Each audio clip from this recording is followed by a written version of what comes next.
BRS మాజీ మంత్రి హరీష్ రావు మాట్లాడుతున్నారు. ప్రత్యక్ష ప్రసారం ద్వారా చూద్దాం. పోలవరం ప్రాజెక్టుకు ఒక డిపిఆర్ ఉంది, దానికి ఎన్విరాన్మెంట్ క్లియరెన్స్ ఉంది, దానికి కేంద్ర ప్రభుత్వ అనుమతులు ఉన్నాయి. ఇప్పుడు ఆ ప్రాజెక్టు కాలువ పెద్దగా చేస్తాము, ఆ ప్రాజెక్టు ద్వారా నీళ్లు మళ్లిస్తామంటే పోలవరం ప్రాజెక్టుకు అన్ని కొత్తగా అనుమతులు తీసుకోవాల్సి ఉంటుంది. అసలు ఆ ప్రాజెక్టే ప్రశ్నార్థకమవుతుంది. Polavaram is a national project, అది కడుతున్నదే కేంద్ర ప్రభుత్వం. మరి కేంద్ర ప్రభుత్వం అడ్డగోలుగా కాలువలు పెంచుతుంటే ఎందుకు మాట్లాడతలేదు? అంటే బీజేపీ ప్రభుత్వం రాష్ట్రానికో నీతి ఉంటుందా? రాష్ట్రానికి తమకు అనుకూలంగా ఉండే రాష్ట్రం అయితే ఒక నీతి, తమకు వ్యతిరేకంగా ప్రభుత్వం ఉంటే ఇంకొక నీతి ఉంటుందా? రాష్ట్రం దేశంలో భాగం కాదా? దేశం మొత్తానికి ఒక నియమ నిబంధనలు వర్తించవా? ఇది మరి ఇలా బీజేపీ కూడా ఆన్సర్ చేయాల్సిన అవసరం ఉంది. జిఆర్ఎంబి కూడా స్పష్టంగా గోదావరి రివర్ మేనేజ్మెంట్ బోర్డు కూడా ఈ ప్రాజెక్ట్ కట్టడానికి వీల్లేదు అని రాసినటువంటి లెటర్లు. ఇవన్నీ ఒకవైపు ఇంత స్పష్టంగా ఉంటే నిన్న ఆంధ్రప్రదేశ్ ప్రభుత్వం టెండర్ పిలిచింది. దేనికి టెండర్ పిలిచింది? This a tender document. ఇది టెండర్ డాక్యుమెంట్ కూడా, ఇది క్లియర్గా టెండర్ డాక్యుమెంట్. నిన్న ఆంధ్రప్రదేశ్ ప్రభుత్వం ఏం చేస్తుంది? గోదావరి బనకచెర్ల ప్రాజెక్టు డిపిఆర్ తయారు చేయడానికి కేంద్ర ప్రభుత్వం నుంచి అనుమతులు తేవడానికి మీరు డిపిఆర్ తయారు చేయండి అని చెప్పి 9 కోట్ల రూపాయలకు టెండర్ పిలిచారు నిన్న. అంటే ఒకవైపు అప్రైజల్ అవుతుంది కేంద్ర ప్రభుత్వంలో, ఇంకొక వైపు డిపిఆర్ రెడీ అవుతున్నది. ఒకవైపు కర్ణాటక నీళ్ళు ఆపుకుంటా మీద అంటుంది, మహారాష్ట్ర ఇంకొక వైపు గోదావరి మీద నేను కూడా వరద జలాల మీద ప్రాజెక్టులు కడతా, నేను స్టార్ట్ చేస్తా అని మహారాష్ట్ర అంటుంది. నిమ్మకు నీరెత్తినట్టేమో మన రేవంత్ రెడ్డి, మన రాష్ట్ర ప్రభుత్వం ఉండడం ఇది నిజంగా సిగ్గుచేటు. ఇది రాష్ట్ర ప్రయోజనాలకు గొడ్డలి పెట్టు. రాష్ట్ర భవిష్యత్తు ఆగమైపోయేటువంటి పరిస్థితి ఉంది. ఇందులో కూడా ఒక ఇంపార్టెంట్ పాయింట్ ఉంది. ఇది ఏదైతే టెండర్ బిడ్ డాక్యుమెంట్ ఇది, ఇందులో చూస్తే పేజ్ 79లో,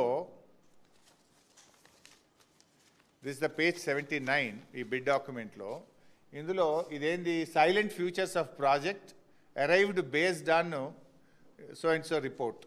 ఇందులో ఏమంటారంటే discharge segment 1 Polavaram right main canal నుంచి 18,000 ప్లస్ 5,000 23,000 క్యూసెక్కులు పోలవరం రైట్ మెయిన్ కెనాల్ ద్వారా మళ్లించడానికి ఈ టెండర్ డాక్యుమెంట్లో రూపొందించారు.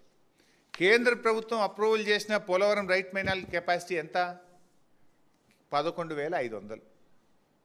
కేంద్ర ప్రభుత్వం టెండర్లో ఆ రోజు నేషనల్ ప్రాజెక్ట్గా గుర్తించినప్పుడు పోలవరం రైట్ మెయిన్ కెనాల్ యొక్క కెపాసిటీ 11,500 క్యూసెక్కులు. ఇవాళ వీళ్ళు ఎంత పెట్టింది? ఇలా 23,000 క్యూసెక్కులు, 18,000 ప్లస్ 5,000 23,000 పెట్టినారు. అంటే ఎగ్జాక్ట్లీ డబుల్, 11,500కు డబుల్ కెపాసిటీతో కెనాల్ దవుతున్నారు. పోలవరం రైట్ మెయిన్ కెనాల్ ఎట్లా దవుతారు? రోజు 2 టీఎంసీలు, మోర్ దాన్ 2, 11,000 ప్లస్ 11,000 22,000 ఉండాలి, 23,000 తీసుకుపోతున్నారు. నేనేమంటున్నా అంటే Polavaram is a national project. National project approve అయినప్పుడు 11,500 క్యూసెక్లకే అప్రూవల్ అయింది. మరి ఇలా 23,000 క్యూసెక్లతో కుడి కాలువ దవుతుంటే దీన్ని ఆపాల్సిన బాధ్యత బీజేపీ ప్రభుత్వానికి లేదా? మరి 23,000 క్యూసెక్కులతో దవ్వుతే నేషనల్ ప్రాజెక్ట్ కింద డబ్బులు ఎట్లా చెల్లిస్తున్నారు? గతంలో 11,500ని 18,000 చేస్తే ఆనాటి బీఆర్ఎస్ ప్రభుత్వం అబ్జెక్షన్ చెప్పింది. అబ్జెక్షన్ చెప్తే పేమెంట్లు ఆగినాయి, కేంద్ర ప్రభుత్వం డబ్బులు ఆపింది. కానీ రేవంత్ రెడ్డి ప్రభుత్వం వచ్చినాక, కాంగ్రెస్ ప్రభుత్వం వచ్చిన తర్వాత ఇప్పుడు 18,000 కాస్త 23,000 అయిపోయింది, డబ్బుల చెల్లింపు అయిపోయింది.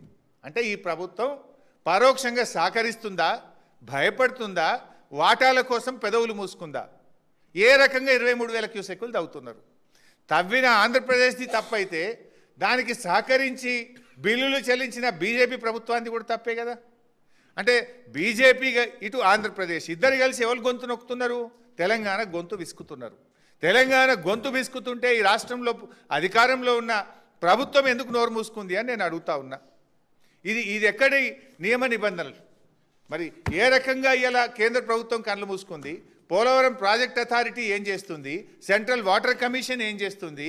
ఇవాళ అడ్డగోలుగా నీళ్లు దవ్వుకపోతుంటే, ఇష్టమున్న సైజుల్లో కెనాళ్ళు దవ్వుతుంటే ఆ కేంద్రం పట్టించుకోదు. ముఖ్యంగా నష్టపోతున్న తెలంగాణ కదా గొంతు విప్పాల్సింది. అవసరమైతే న్యాయబద్ధంగా పోరాడాలి. నీకు ఒకవేళ కేంద్రం సహకరించకపోతే సుప్రీంకోర్టుకు పో. నువ్వు పోకపోయినా కేసీఆర్ గారు మొన్ననే చెప్పిండ్రు, న్యాయవాదులతో ఆల్రెడీ ఇప్పటికే కేసీఆర్ గారు మాట్లాడుతున్నారు. ఈ రాష్ట్ర ప్రయోజనాల కోసం అవసరమైతే బీఆర్ఎస్ పార్టీ సుప్రీంకోర్టుకు వెళ్ళైనా సరే ఈ రాష్ట్ర హక్కులు మేము కాపాడతాం. కానీ రాష్ట్రంలో ప్రజలు నమ్మి నీకు ఓట్లేస్తే గెలిచి గద్దెనెక్కిన నువ్వు ఎందుకు రాష్ట్ర ప్రయోజనాలు పట్టించుకుంటలేవన్నదే మా ఆవేదన. బాధ్యత మర్చినవు నువ్వు. అసలు ఇదంతా ఎందుకు జరుగుతుంది, ఎప్పటి నుంచి జరుగుతుంది? ఢిల్లీలో మీటింగ్ అయిన తర్వాత పోలవరం ప్రాజెక్టు ఇవాళ ఆ రోజు గోదావరి బనకచెర్ల ప్రాజెక్టు మీద ఢిల్లీలో మీటింగ్ అయిన తర్వాత వేగంగా ఫైలు కదలడం స్టార్ట్ అయింది. ఏం జరిగింది? ఇప్పుడు జలశక్తి మంత్రి రాసిండు, మేము గోదావరి బనకచెర్ల ప్రాజెక్టుకు టెక్నో ఎకనామికల్ అప్రైజల్ స్టార్ట్ అయింది ప్రాసెస్సు అని కేంద్ర మంత్రి గారు రాశారు.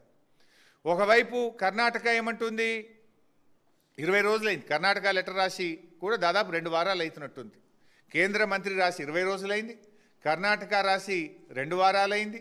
కర్ణాటక ఏమన్నదంటే మేము మీద కృష్ణా నీళ్లు 112 టీఎంసీలు ఆపేస్తా అని చెప్పి కర్ణాటక రాసింది. తర్వాత మహారాష్ట్ర కూడా ఏమంటుంది? వరద జలాల మీద ఒకవేళ ప్రాజెక్టులు కట్టుకోవస్తే నియమ నిబంధనలు వర్తిస్తే నేను కూడా మీద గట్టిపారేస్తా, మరిగా దాని రూల్స్ ఏందో నాకు చెప్పు జర వంపి అని మహారాష్ట్ర రాసింది. పైన కృష్ణాలో కూడా నీళ్ళు ఆపుతా అని మహారాష్ట్ర కూడా ఉత్తరం రాసింది, కర్ణాటక ఉత్తరం రాసింది, కేంద్ర మంత్రి ఉత్తరం రాసిండ్రు. ఇంకోవైపు ఆంధ్రప్రదేశ్ డిపిఆర్ తయారు చేయడానికి టెండర్లు పిలిచారు. దీంతో పాటు ఇంత మూమెంట్ జరుగుతుంటే సర్వస్వం తెలంగాణ అటు గోదావరిలో నష్టపోతుంది, ఇటు కృష్ణాలో నష్టపోతుంది. సర్వస్వం నష్టపోతుంటే కూడా ఇవాళ అడ్డుకోవాల్సినటువంటి రేవంత్ రెడ్డి ప్రభుత్వం నిమ్మకు నీరెత్తినట్లున్నది. ఇంత వేగంగా పరిణామాలు జరుగుతున్నాయి. కర్ణాటక ఒకవైపు, మహారాష్ట్ర ఒకవైపు, కేంద్ర జలశక్తిలో ప్రాజెక్ట్ అప్రైజల్ ఒకవైపు జరుగుతూ ఉంది. ఇంత ఫాస్ట్గా ఒకవైపు ఆంధ్రప్రదేశ్ డిపిఆర్ టెండర్ పిలిచింది. ఇంత జరిగినా ఇవాళ పట్టించుకున్నటువంటి పరిస్థితి లేదు. ఇవాళ తెలంగాణ పరిస్థితి ఏమైపోతుంది? కింద పోతుంది, మీద పోతుంది. మీద కృష్ణా నీళ్ళు బయటట్టున్నాయి, కింద గోదావరి నీళ్ళు బయటట్టున్నాయి. మధ్యలో నలిగిపోయే పరిస్థితి ఉన్నది. వరద జలాల మాట దేవుడెరుగు, నికర జలాలు బయటట్టున్నాయి, ఉన్న నీళ్ళు బయటట్టున్నాయి. ఉన్న నీళ్ళు బయటట్టున్నా నిమ్మకు నీరెత్తినట్లు రేవంత్ రెడ్డి ఉన్నాడు. అయితే నాకు బాధ కలిగేది ఏంటంటే రేవంత్ రెడ్డి అంటే సరే ఆయన తెలంగాణ ద్రోహి, ఎన్నడూ జై తెలంగాణ అనలే, ఎన్నడూ అమరవీరుల స్తూపం కాడికి పోలే, ఎన్నడూ తెలంగాణ కోసం రాజీనామా చేయలే, ఆయనకి ఎప్పుట్లా తెలంగాణ సోయి లేదు. మరి ఉత్తమ్ కుమార్ రెడ్డి ఇంకెవరన్నా ఈ క్యాబినెట్లో తెలంగాణ సోయి ఉన్నోడు ఒక్కడన్నా లేడా? తెలంగాణ నీళ్ళ గురించి ఆలోచించే వాళ్ళు ఈ క్యాబినెట్లో లేరా? మీరన్నా ఎందుకు మాట్లాడతలేరు? మరి ఉత్తరం వచ్చింది రేవంత్ రెడ్డి దగ్గరనే దాచుకున్నాడా? మీకు తెలుసా, తెలియదా?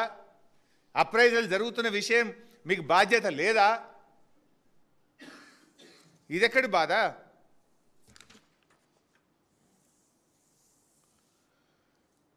ఇవాళ ముందు నుంచి చెప్తున్నాం మేము.